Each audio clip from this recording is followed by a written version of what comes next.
Hello friends, কেমন আছো সবাই? আশা করছি সবাই খুব ভালো আছো আর আমরাও বেশ ভালো আছি।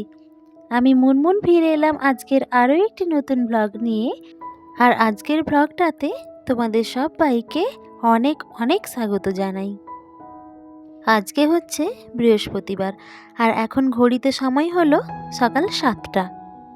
আর এখন থেকেই তোমাদেরকে সাথে নিয়ে ব্লগটা শুরু করছি। আশা করছি আজকের ব্লগটা তোমাদের ভালো লাগবে। আর পুরো ভিডিওটা দেখার জন্য তোমাদের কাছে আমার অনুরোধ রইল। প্রতিদিনের মতন ঘুম থেকে উঠেছি ঠিক সকাল 6টায়। আজকে আর আগের থেকে ঘুম ভাঙেনি, একদম অ্যালার্ম বাজার পরেই ঘুমটা ভেঙেছে। অ্যালার্ম বাজার আগে যদি ঘুমটা ভাঙে তখন শুয়ে শুয়ে ওয়েট করি কখন অ্যালার্মটা বাজবে, তারপরেই উঠবো। আর যেদিন অ্যালার্মটা বাজে তারপরে যদি উঠি তখন আর 5 মিনিট শোবার মতনও উপায় পাই না। ঠান্ডাটা এই কদিন ধরে বেশ জাঁকিয়েই পড়েছে বলো। আর কি করব, যদি না ওঠা হয় সকাল সকাল তাহলে তো সব কাজেই লেট হয়ে যাবে। আবার স্কুল থাকলে তো আর বলার কথাই নয়। যাই হোক, বাসি কাজগুলো সব সেরে নিয়ে এসে আগে মেয়েকে তুললাম। আর এখন শীতকাল বলে না, আমি একটা কাজ করি, ওই বিছানার মধ্যেই ওকে রেডি করিয়ে দিই। আমাদের তো নিজেদেরই উঠতে ইচ্ছে করে না, বাচ্চাদেরকে আর কি দোষ দেবো বলো। মেয়ে ঘুম থেকে ওঠার পর ওকে ঢাকা চাপা দিয়ে বাথরুমে নিয়ে চলে গেছিলাম। তারপরে টয়লেট করে নিয়ে এসে আর ব্রাশটা করিয়ে নিয়ে এসে বিছানার মধ্যেই ব্ল্যাঙ্কেট চাপা দিয়ে রেডি করে দিলাম। আর ও তো বারবার শুয়েই পড়ছে বিছানায়। আর সকাল সকাল না বাচ্চাদের এই বেহাল অবস্থা দেখে আমাদের সত্যিই খুব খারাপ লাগে। কিন্তু খারাপ লাগলে কি হবে, আমাদের তো করার কিছুই নেই। তো যাই হোক, মেয়েকে রেডি করিয়ে আমিও রেডি হয়ে গেছি। আর নিচে এসে ওকে জাস্ট 2 চামচ ওটস খাওয়ালাম। আর টিফিন ওয়াটার বোতল সব আগে থেকেই রেডি করে রেখেছিলাম। আর এই সকালবেলাটা না ঘুম থেকে ওঠার পর্যন্ত যতক্ষণ না মেয়েকে স্কুলে ছেড়ে দিয়ে আসছি, সেই সময়টা যেন একটা ছোটোখাটো যুদ্ধ চলে। সংসারের কাজ করাটা একটা আলাদা কথা, কিন্তু তার মাঝখানে যদি আবার বাইরে বেরোতে হয়, যেমন ধরো মেয়েকে ছাড়া আনা, এগুলো তো সব আমাকেই করতে হয়। তো তার জন্য তো মেয়েদেরকে একটু রেডি হওয়ারও সময় লাগে। তো এই সময়টা মনে হয় যে কেউ যদি থাকতো ছাড়া আনা করার মতন তাহলে বেশ ভালো হতো। আর আমার হাজব্যান্ড যেহেতু বাইরে থাকে, তাই সমস্ত জায়গায় স্কুল থেকে শুরু করে নাচের ক্লাস, যোগা, ড্রয়িং সমস্ত জায়গায় আমাকেই নিয়ে যেতে হয়। কিন্তু আমার হাজব্যান্ড যখন বাড়িতে থাকে তখন মিথ্যে কথা বলবো না, আমার হাজব্যান্ডই যে কোনো জায়গায় ছাড়া আনা এই কাজগুলো করে থাকে। আর আমার হাজব্যান্ড তো আসে শনিবার দিন, রবিবার দিন তো সমস্ত কিছুই অফ থাকে। আর সোমবার দিন জাস্ট স্কুলটা থাকে, ওই সকাল টাইমটা স্কুলে মেয়েকে ছেড়ে দিয়ে আসে আবার নিয়ে আসে, ব্যাস এই হয়ে গেল। তো দেখো, মেয়েকে তো আমি স্কুলে ছেড়ে দিয়ে চলে এসেছি আর ড্রেসটা চেঞ্জ করিনি। কেন বলো তো? আমার মেয়ের স্কুল হচ্ছে মাত্র 2 ঘন্টা, সকাল 7:50 থেকে 9:50। তো আমি বাড়িতে এসে যদি আবার ড্রেসটা চেঞ্জ করি, আর বাড়িতে এসে না এই কাজবাজগুলো সারতে সারতে 2 ঘন্টা যে কিভাবে পেরিয়ে যায় বুঝতেই পারি না। আর মেয়েকে স্কুলে ছেড়ে দিয়ে এসে প্রথমেই আমি যেই কাজটা করে থাকি সেটা হচ্ছে বাসি বিছানাটা গোছানো। বাসি বিছানাটা যতক্ষণ পড়ে থাকে মনের মধ্যে যেন শান্তি থাকে না। আর শীতকাল বলে বিছানারও যেন খুব বেহাল অবস্থা হয়ে থাকে। এত বালিশ, বিছানা, ব্ল্যাঙ্কেট সমস্ত কিছু গুছাতেও অনেকটাই তো সময় লাগে। তো যাই হোক, বিছানাটা গুছিয়ে না আমি চাটাও খেয়ে নিয়েছি। আর এখন যদি চাটা না খাই তাহলে আর সময় পাবো না। আর এখন এমনিতেই 8:30 পৌনে 9টা হয়েই গেল। আর মাত্র কিছুক্ষণ পরেই আবার মেয়েকে আনতে ছুটতে হবে, তাই আর ড্রেসটা চেঞ্জ করিনি। আর এই ড্রেসটা পরেই আমি এখন ঘরের পেছন দিকে এই যে কাঠের উনুনটা আগের দিনের ব্লগে শেয়ার করেছিলাম তোমাদের সাথে, এই কাঠের উনুনে ভাতটা বসিয়ে দিয়েছি।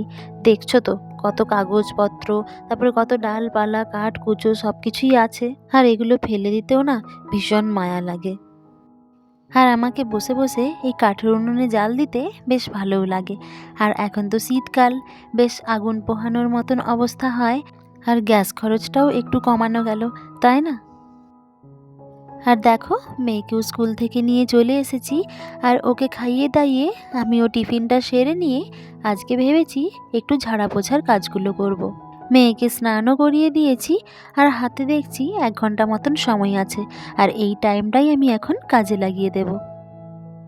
ওই যে রুমটা দেখতে পাচ্ছ, ওটা আমার শাশুড়ি মায়ের রুম। আর আমি যেই জায়গাটায় দাঁড়িয়ে আছি, এটা হচ্ছে ওপরে দোতলার একটা ডাইনিং বলতে পারো, বা একটা হলঘরের মতনও বলতে পারো।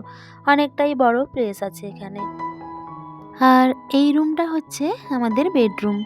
আমার আগের ব্লগেও আমি আমাদের বেডরুমের ভিডিওটা শেয়ার করেছি। আসলে কি বলো তো, আমাদের ঘর দুয়ার যদি পরিষ্কার পরিচ্ছন্ন থাকে, তাহলে আমাদের মধ্যে যেন একটা পজিটিভ এনার্জি পাই। আর ঘর যদি অপরিষ্কার হয়ে থাকে, তাহলে যেন আমাদের মন মানসিকতাও দুর্বল হয়ে যায়। তখন যেন কোনো কাজেই আমরা এনার্জি পাই না, তাই না? আর কি হয় বলো তো, এই আজ করব কাল করব এই করে করে না কাজগুলো আর করতেই ইচ্ছে করে না। তখন আরও বেশি নোংরা হতে শুরু করে, আর পরে আমাদের উপর অনেকটাই প্রেসার পড়ে যায়, আর সময়টাও না অনেক বেশি লেগে যায়। আর আমার ক্ষেত্রে না এই জিনিসটাই হয়ে থাকে, জানো তো। তাই নিজের অভিজ্ঞতা থেকেই কথাগুলো বলছি তোমাদেরকে। তাই যখনের কাজ তখন করে নেওয়াটাই ভালো। আর আমার রুমটার অবস্থা কি হয়ে আছে সেটা তো তোমরা দেখতেই পেলে। এই যে ধরো চেয়ারে যে জামা কাপড়গুলো দেখলে, এই জামা কাপড়গুলো কিন্তু অনেক দিন আগেই কাচা ধোয়া হয়েছে। আর সমস্ত কাঁচা জামাগুলোই আমি চেয়ারের মধ্যে রেখে দিয়েছি। কিন্তু কি ওই অবহেলা, আর দ্বিতীয়ত হলো সময়ের অভাব, এই 2 কারণেই জামা কাপড়গুলো আর গুছিয়ে রাখা হয়নি। আসলে কি বলো তো, আমার ক্ষেত্রে না ব্যাপারটা একটু অন্যরকম হয়ে যাচ্ছে। শুধু আমার ক্ষেত্রেই না, হয়তো আমার মতন এরকম আরও অনেকেই আছো, যাদের ঘর দুয়ার পরিষ্কার পরিচ্ছন্ন করা বা গোছগাছ করার ইচ্ছে থাকলেও কিন্তু উপায় থাকে না। একটা কাজ করব ভাবি, তখন আরও একটা কাজ এসে হাজির হয়ে যায়। আর তখন কি হয়, ওই কাজটা করা হলো না, আর এইভাবেই কাজগুলো পেন্ডিং থেকে যায়। আমাদের সংসারে যে কোনো জিনিসই কিন্তু যত্নের উপর নির্ভরশীল। যে কোনো জিনিস যদি যত্ন করে রাখা যায়, তাহলে সেই জিনিসটা আমাদের লাইফ পর্যন্ত কেটে যেতে পারে। আমার এই বেডরুমটা তো তোমাদেরকে পুরোটাই ঘুরিয়ে দেখালাম।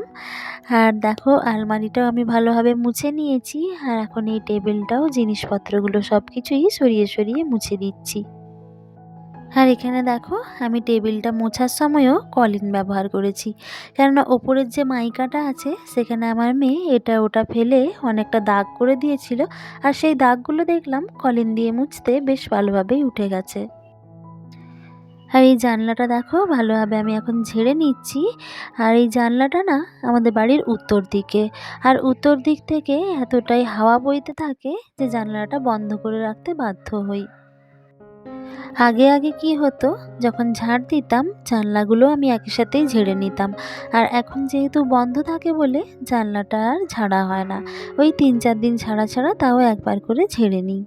আর কি বলো তো, যে কোনো জায়গা খালি থাকলে দেখবে পট করে ঝাড়া মোছা হয়ে যায়, কিন্তু এই কাজগুলো সরিয়ে সরিয়ে যেহেতু ঝাড়া পোছা করতে হয়, সেই জন্য 2-1 দিন ছাড়া ছাড়াই করি। আর এই যে কম্পিউটার টেবিলটা দেখছো, মোছার সময় কেমন যেন নড়নড় করছে, এটার বয়স কিন্তু অনেক দিন হয়ে গেল।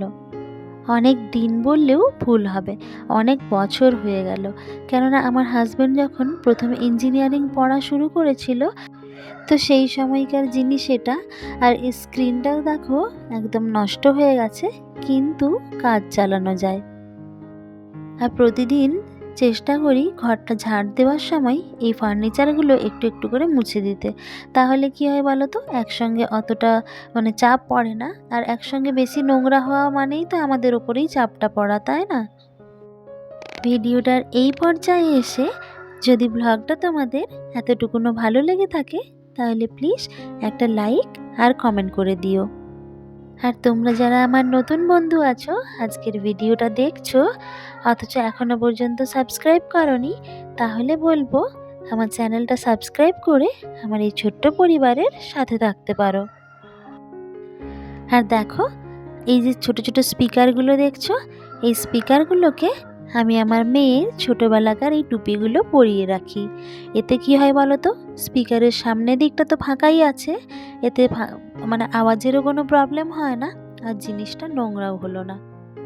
এরকম না আরও অনেক ছোট ছোট জিনিস আছে যেগুলো না আমার ফেলতে খুব মায়া লাগে। তখন ভাবি যে এই জিনিসটা কোন কাজে লাগানো যায়, আর তাই জিনিসগুলোকে যত্ন করে রেখেও দিই। আর আমি একটা জিনিস দেখেছি, যখন যে জিনিসটা হয়তো সেই সময় আমার অপ্রয়োজনীয় মনে হলেও আমি হয়তো ফেলে দিয়েছি, কিন্তু পরবর্তীকালে না আমার সেই জিনিসটাই প্রয়োজন পড়ে। তখন ভাবি যে ইস, জিনিসটা কেন ফেললাম, যত্ন করে রেখে দিলে আজকে হয়তো সেটা কাজে লাগতে পারতো। আর আমার ক্ষেত্রে না এই ব্যাপারটা অনেকবার ঘটেছে। আর তারপর থেকেই আমি যে কোনো জিনিস চেষ্টা করি একটু যত্ন করে গুছিয়ে রেখে দেবার, যদি লাগে। আর এখন দেখো, তোমাদের সঙ্গে কথা বলতে বলতে আমি খাটটাও বেশ ভালোভাবে পরিষ্কার করে নিয়েছি। বন্ধুরা, আমি যখন ভয়েস ওভারটা দিচ্ছি, আমার চারপাশে না এতই আওয়াজ হচ্ছে, কখনো কুকুর ডাকে, কখনো মুরগি ডাকে, তো এতটাই নয়েজ হয়। আমি জানি না তোমাদেরও হয়তো অসুবিধে হচ্ছে আমার আওয়াজটা শুনতে। প্লিজ বন্ধুরা, একটু অ্যাডজাস্ট করে নিও, তোমরা একটু মানিয়ে নিও। আর এই যে আলমারিটা দেখছো, এটা আমার মেয়ের আলমারি। আর ওর জামা কাপড়গুলো আমি একদম সেপারেটভাবে এই আলমারিটার মধ্যেই রাখি। আর আলমারিটার মাথায় ওর পড়াশোনার জন্য বইগুলো রাখি। এখন যা আমার যেখানে কসমেটিক্স থাকে, আগে ওয়ার্ড্রোবের মধ্যে ওই বইগুলো রাখতাম, আর আমার কসমেটিক্সগুলো সবই আলমারিটার মাথায় রাখতাম। তাতে কি হচ্ছিল বলো তো, কসমেটিক্সগুলোর মধ্যে এত ধুলো পড়ছিল, আর এতগুলো ছোট ছোট ছোট ছোট সব সিসি কৌটো যাই থাকুক না কেন, সেগুলো না প্রতিদিন ঝাড়াঝাড়ি করা যায় না। আর সেই জন্য কি করেছি, ওর বই খাতাগুলো এই আলমারিটার মাথায় রেখে দিয়েছি, আর আমার কসমেটিক্সগুলো এই ওয়ার্ড্রোবটার ভেতরে রেখে দিয়েছি। আর এতে করে কি হয়, বই খাতাগুলো আমি প্রতিদিন একটু করে ঝাড়ন দিয়েই ঝেড়ে নিতে পারি। দেখো, এখন ঘড়ির কাঁটায় বাজছে প্রায় 1:30 মতন। আর আমি ব্লগটা যখন শুরু করি তখন বাজছিল 12:30। আর আমি এই ফার্নিচারগুলো সমস্ত কিছু ঝাড়া পোছা করে নিয়ে ঘরটাও ঝাড় দিয়ে নিয়েছি। আর ডাইনিংয়ে যে ফার্নিচারগুলো দেখলে, ভেবেছিলাম ওগুলোও আজকে ঝাড়া পোছা করে নেব, কিন্তু দেখতেই তো পাচ্ছ কতটা লেট হয়ে গেছে। এইবার আবার মেয়েকে খাওয়াতেও হবে, তো মোটামুটি রুমটা আমি গুছিয়ে নিয়েছি আর ফার্নিচারগুলোও একদম ক্লিন করে নিয়েছি। বন্ধুরা, আজকের ব্লগটা এই পর্যন্তই রাখছি। দেখা হবে আরও একটি নতুন ব্লগে। ততক্ষণ সবাই ভালো থেকো, সুস্থ থেকো। টাটা।